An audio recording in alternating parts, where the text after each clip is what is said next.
I'm a 38-year-old guy, and earlier this week I was supposed to marry Addison, who's 40, but I ended up canceling the wedding at the very last minute. We'd been together for about 3 years, got engaged 6 months ago, and up until that point everything between us seemed solid. Things only started unraveling once we began planning the wedding and discussing who we wanted to be there. I have a daughter, and of course I wanted her to be part of my wedding day, but Addison was very firm that she didn't want any kids there. That alone felt strange, especially because Addison has 2 kids from her first marriage, plus 6 nieces and nephews she's really close to. I couldn't wrap my head around why she'd push for a child-free wedding, especially since nearly all our guests were parents themselves. We argued about it a lot in the beginning, but eventually I gave in.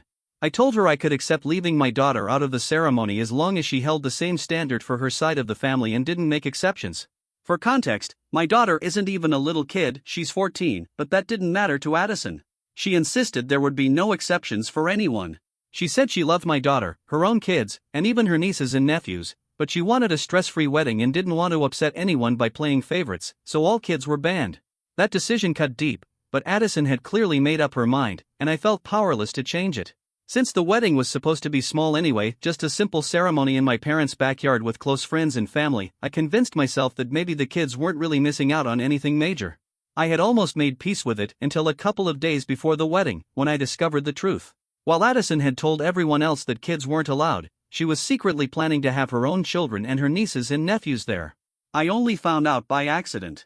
I was at work when I checked our joint wedding email account and saw a message from Addison's younger sister, Kate. She had attached photos of her 2 daughters all dressed up in fancy outfits clearly meant for the wedding, and she was basically asking for approval. At first I thought I was misreading it, but then I realized Kate had accidentally sent the email to our shared wedding account, the one we set up for RSVPs and vendors, rather than just to Addison. It was obviously a mistake, but by then I'd already opened it. I even took a screenshot because something told me Addison might try to cover her tracks.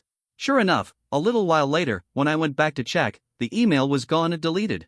That's when it hit me full force what she was trying to pull, and I was furious. Still, when I came home that evening, I didn't confront her right away. I acted like I hadn't seen a thing. She seemed a little off at first, probably nervous that I'd found out, but when I kept up the act, she relaxed and went back to normal.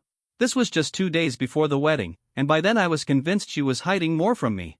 I decided it was time to sit down with my daughter and ask her directly how she felt about Addison. We'd had that conversation before long before I even proposed, but with all these red flags, I needed to hear her perspective again. And I'm grateful I did, because what she told me changed everything.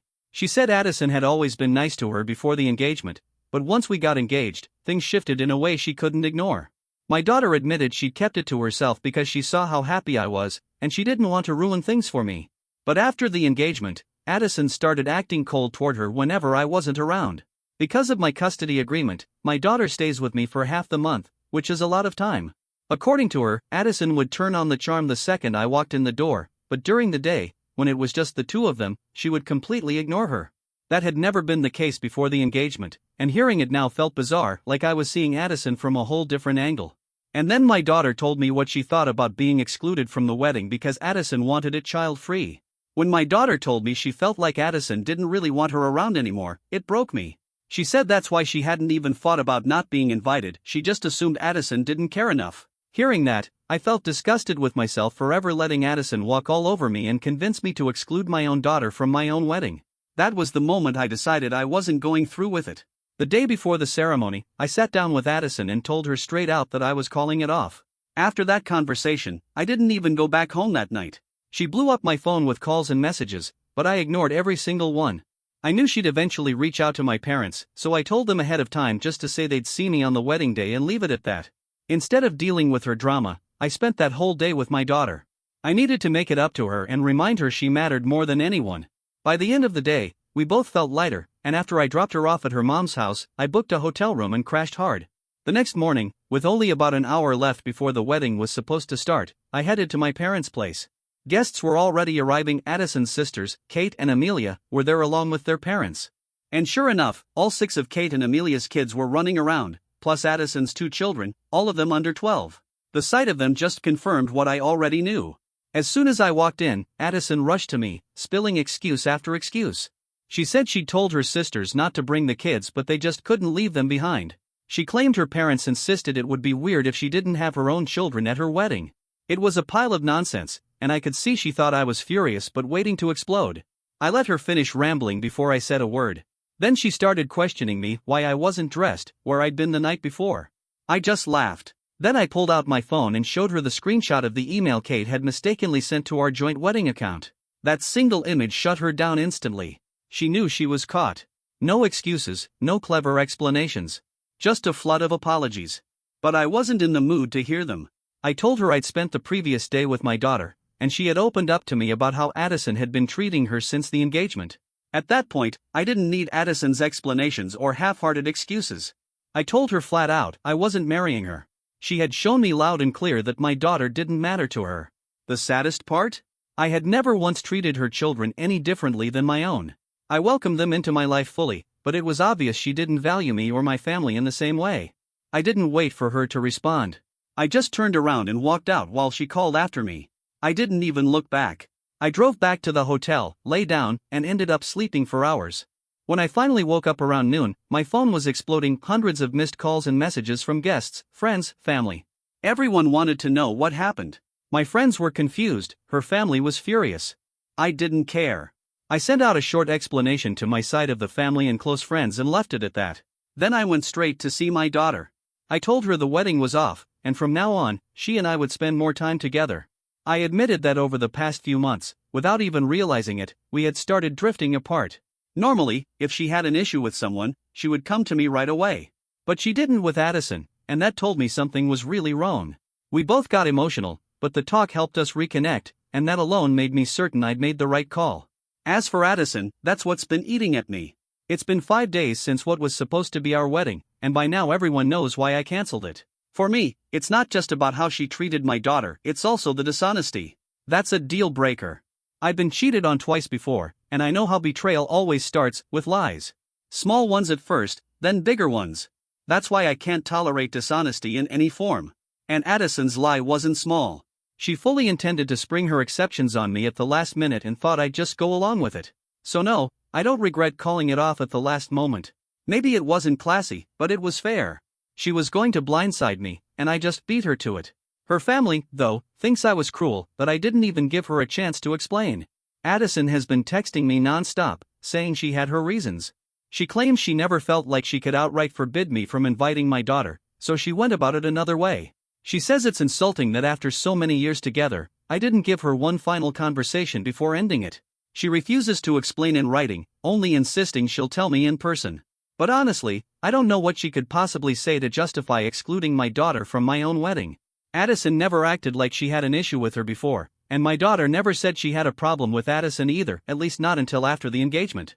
And yet, even though I know I did the right thing, these last couple of days I can't shake this creeping guilt.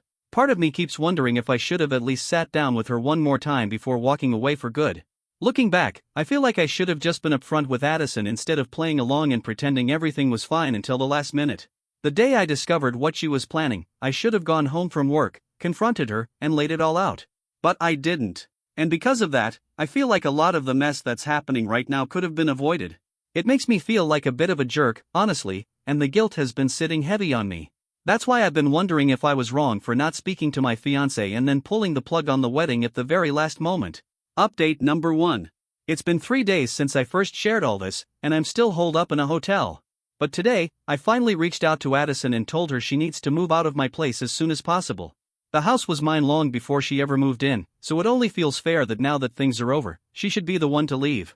I gave her until the end of the month to find somewhere else, and in the meantime, I'll probably crash at a friend's because living in a hotel long-term just isn't realistic.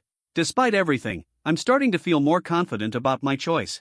My friends have been reminding me that I picked the right priority, being a dad. I don't think I should ever have to apologize for putting my daughter first.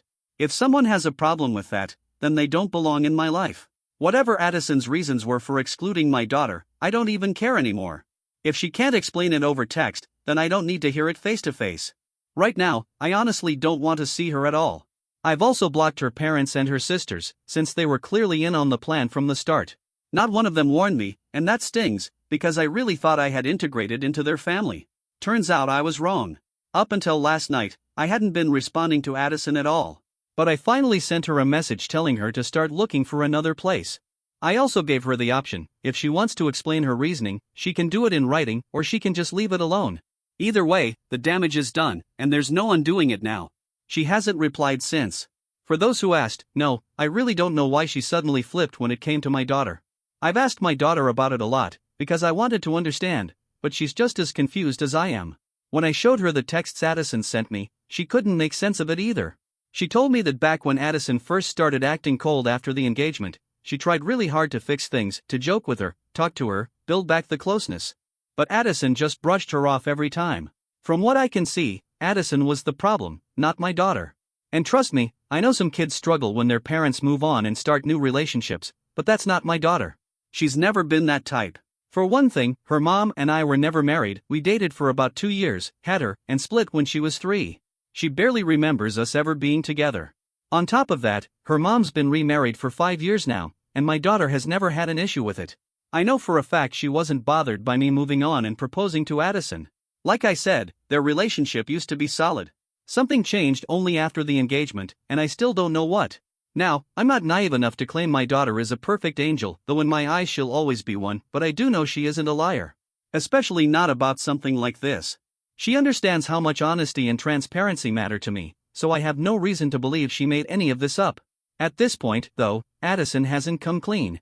It's been hours since I told her to either text me her reasons or drop it, and I haven't heard a word back. Normally, she's glued to her phone, she works from home and has to stay online constantly. She always replies to messages right away. So I know she saw it. She's just choosing not to respond. It doesn't even matter anymore. I just want her out of my house so I can finally move back in and get comfortable again. This hotel thing is getting old, and I have to return to work in a couple of days. Update number 2. 3 more days have passed, and Addison finally sent me a reply earlier today. She admitted she understood why I didn't want to see her face to face, but she insisted it was extremely important that we meet in person so she could explain her reasons for not wanting my daughter at the wedding. She said she didn't want me to misunderstand her motives, even though we're already broken up. Addison claimed she didn't want me to see her as the bad guy and swore her reasons were completely valid. According to her, lying to me was the only way she thought she could handle it without hurting me. That last part made me shake my head, because in the end she still hurt me worse than if she'd just been honest. I texted her back about half an hour later, and I told her clearly, I am not going to meet in person. If she has something to say, she can send it to me in writing. I told Addison if she had anything left to say, she had to put it in a text, no more face-to-face talks. About an hour later, she finally replied. Her big reason for not wanting my daughter at the wedding? Something that happened at the engagement party. That night, my daughter hadn't been feeling great. It was my custody week, and I already knew she wasn't up to much, so I told her she could just stay in her room. But she insisted on coming down anyway, even though she felt under the weather. She hung around for a little while, and not long after I made a toast, she excused herself and went back upstairs. Naturally, people asked if she was okay, but it wasn't like she pulled the spotlight away from us. But apparently, Addison thought otherwise. According to her, my daughter stole our thunder. She said she went upstairs to check on her, only to overhear her giggling and talking on the phone. In Addison's mind, that meant my daughter wasn't actually sick and was just pretending. Instead of bringing it up with me or even asking my daughter directly, she took the whole story to her sisters. And those two loved to stir the pot. Before long, the whole thing ballooned into this narrative that my daughter wasn't happy about us getting married and might cause problems down the line. From that one silly incident, Addison started pushing my daughter away and treating her differently. When I read her message, I was disgusted. I didn't even bother replying. For context, I did ask my daughter about it afterward. She admitted she'd been on the phone with a friend that night, but she was still feeling sick. And honestly, being under the weather doesn't stop you from laughing at something funny your friend says. The whole thing was absurd. Addison's reasons were weak and, to me, more like an excuse than anything real. Looking back, I think she'd been insecure for a long time, and this was just the first crack in the mask. Now that I replay things in my head, I remember all the times she complained I wasn't giving her enough attention, usually when my daughter was around. The irony is, she did the exact same thing with her kids, but I never held it against her. I thought it was good she was a devoted mom. It never occurred to me she'd resent me for being the same way with my child. Even in earlier posts I'd admitted that I hadn't been giving my daughter as much attention lately, and I realize now Addison played a big role in that. She had this subtle way of keeping me constantly occupied emotionally and with little tasks, so I didn't notice what was happening. The red flags were there, I just ignored them because I was too invested. In the end, I'm thankful I walked away before it was too late.